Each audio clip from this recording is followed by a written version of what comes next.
मित्रों, मैं आज अपने प्रथम काव्य संग्रह बच्चे समुद्र हैं की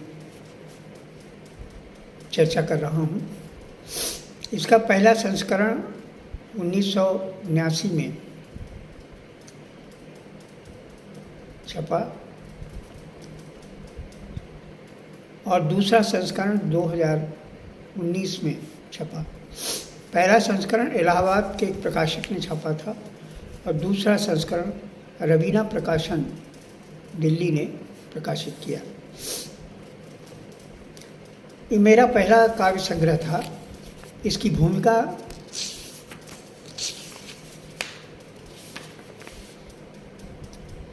कलकत्ता के रहने वाले श्री सलभ श्री राम सिंह जी ने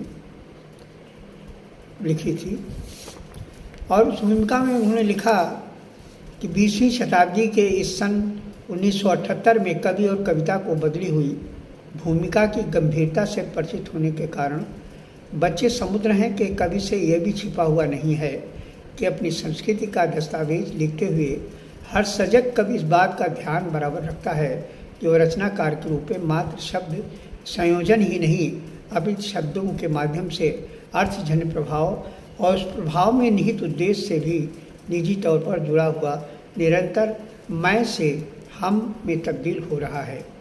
ये तब्दीली पाठकों को अपने जीवन और चिंतन की प्रक्रिया में अपेक्षित वैज्ञानिक परिवर्तन के लिए प्रेरित भी करती है।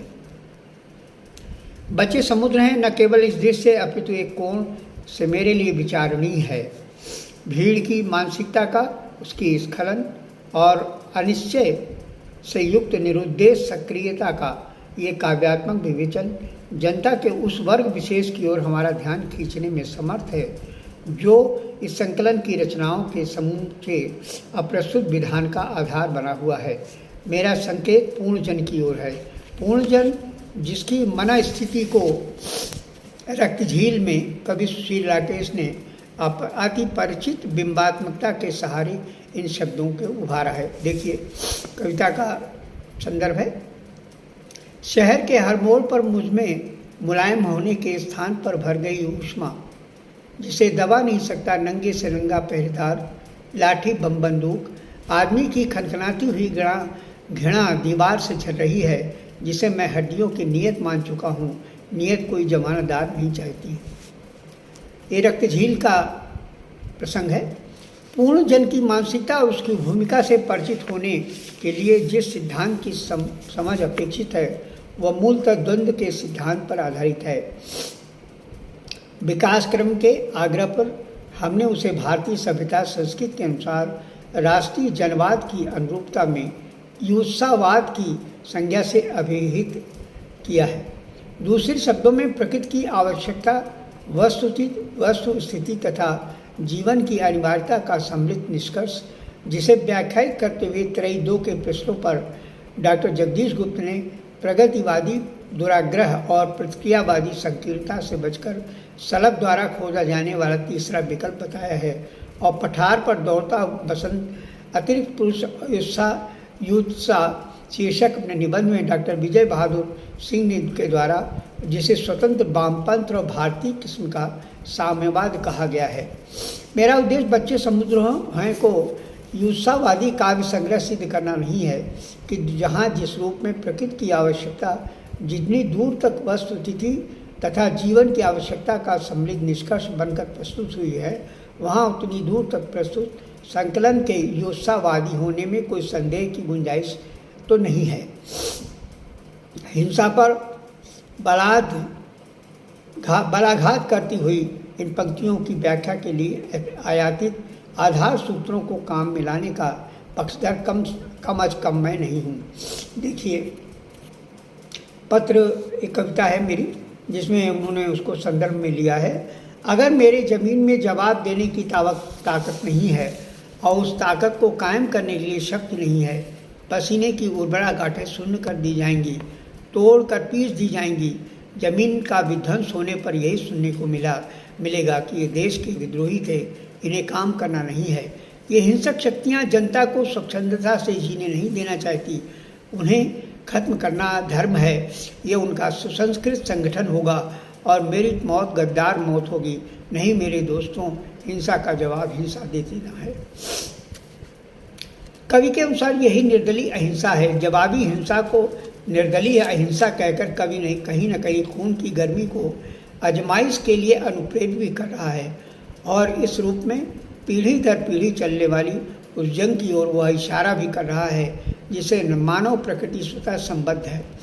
मानव प्रकृति की संबद्धता और उस संबद्धता के प्रति कवि की प्रतिबद्धता उसकी चिंता को तथाकथित संबद्धता से तब एकदम अलग कर देती है जब अपने संकल्प को निष्कर्ष में बदलते हुए कहता है कि सही पंजा छाती को ठोक कर कभी भी गलत समझौता नहीं कर सकता।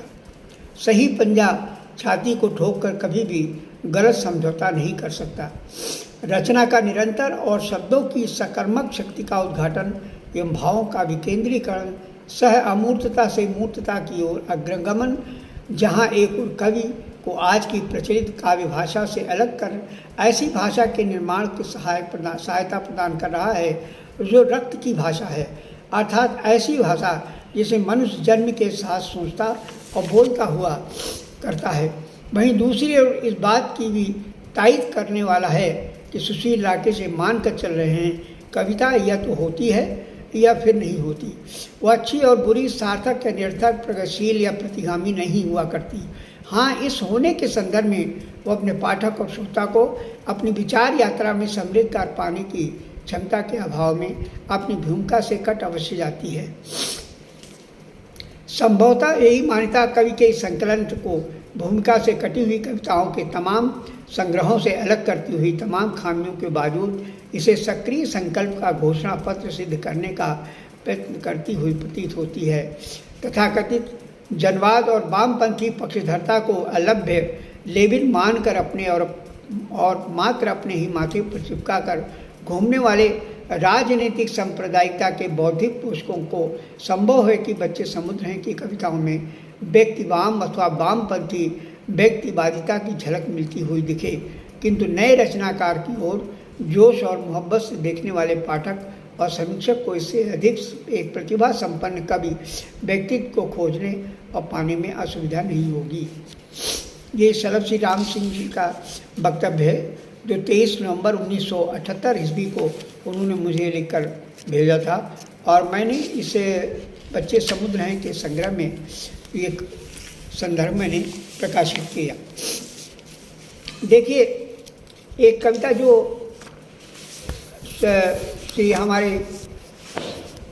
बड़े प्रसिद्ध संपादक प्रतिमा के पत्रिका के संपादक श्री सतीश चित्रवंशी ने अपने पत्रिका संकलन में सबसे पहली कविता छापी थी, उसको मैं आज वाचन कर रहा हूँ। हो सकता है थोड़ा इसमें समय लगे क्योंकि ये कविता लंबी है, तो मैं आपसे सहयोग चाहता हूँ कि इसे ध्यान से पढ़ करके मुझे पसंद करें। मृत्यु के दुभाषिया उपनिवेश के बाद भी इस वातावरण में लौट आया हूँ। मृत्यु के दुभाषिया उपनिवेश के बाद भी इस वातावरण में मैं लौट आया हूँ, जहाँ पत्थरों के मंदिर, खौलता हुआ भुतैला रंग और एक लंबी सड़क हैं जो एक दिशा से दूसरी दिशा को पूर्णतः ढका चुकी हैं। जहाँ जानवरों के आगे साहस नहीं हो रहा है कि आदमी अपनी खूनी तलवार आसपास के निकलने वाली सड़क की ओर घुमा दे, जहाँ सदियों के लाल रक्त वाला गला टंका चला आया है। देखिए आगे, और विद्रोह वाले दरवाजे से आंखों में ठूंस दिया गया है वह सपाट रेगिस्तान, कटीला वटवृक्ष, मृत्यु को ढकारता हुआ बिखरा चित्कार और विषाद की मिट्टी। हाँ, ये सब कुछ मेरी उस चारपाई पर कातिल वाली बू भर रही है। रात भर सोचता बैठा रहता हूँ। जलता रहता है मिट्टी के तेल का लैम्प, पास में थाली से ढकी सूखी चिमड़ी रोटियाँ, उबकाई से भरी बदबूदार दाल माँ ने रख दिया है। मुझे खदेड़ रही हैं उस मोड़ की ओर जहाँ रक्त झील सूख रही है और सुराख के किनारे किनारे बन गया है एक वैसा ही ढूह जिसे बचपन से कई बार सकरहीन नाउन की लड़कियों के साथ मिलकर बनाया है। वह दहशत कुछ और नहीं है, केवल मुर्दा बालू वाले गवाह हैं।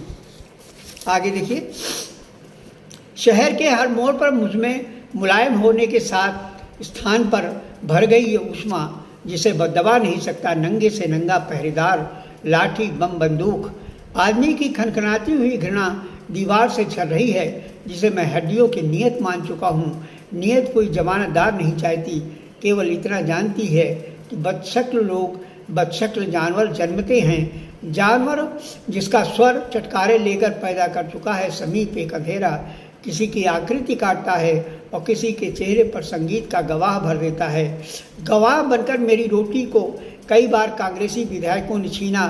फलाया मच्छर वाली बगावत, इस बगावत के कारण हिंसा की एक सुरक्षित ऊष्मा दरिद्र लड़के के पेट में भर गई। अब वह रोटी की भूख को छोड़कर कुछ और षड्यंत्र करने लगा है जिससे सारा देश कांप रहा है। उसके हर करिश्मे पर चेहरा भक हो गया है। अगला देखिए, टूटता है वह दुश्मन, घाटियों वाला तनाव, दहशत भरा जंगल, वह गर्म जिस्म जिसे बिलारों ने पंजों से खरोचा है। मैं खरोचे चेहरे का आयोडेक्स लगा रहा हूँ। एहसास करता रहा कि एक न एक दिन इस ससल